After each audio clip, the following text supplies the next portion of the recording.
அடை தோசை எப்படி செய்கிறதுன்னு பார்க்கலாம் வாங்க. 1/4 டம்ளர் வந்துட்டு கடலப்பருப்பு, 1/4 டம்ளர் துவரம்பருப்பு, அதுக்கப்புறமேட்டு உளுத்தம்பருப்பு 1/2 டம்ளர், பச்சரிசி 1/2 டம்ளர், அது கூட இட்லி அரிசி 1/4 டம்ளர் சேர்த்து காரத்துக்கு தகுந்தாப்புல வரமிளகாயை சேர்த்து நல்லா கழுவிட்டு 3 மணி நேரம் ஊற வச்சு எடுத்துக்கோங்க.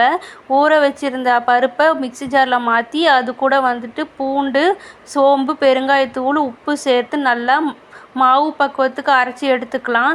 இதை வந்துட்டு நல்லா 2-3 டைம் கலந்து விட்டுட்டே இருங்க. அதுக்கப்புறமேட்டு தோசைக்கல் வச்சு ஒரு கரண்டி மாவு எடுத்து ஊற்றி, சன்ன மாவோ இல்லை உங்களுக்கு மொத்தமாக வேணும்னாலும் ஊற்றி எடுத்துக்கோங்க. அதுக்கப்புறமேட்டு கொஞ்சமாக எண்ணெய் விட்டு 2 பக்கமும் திருப்பி போட்டு எடுத்தோம்னா அருமையான அடை தோசை ரெடி. இது வந்துட்டு உடம்புக்கு ஹெல்த்தியும் கூட.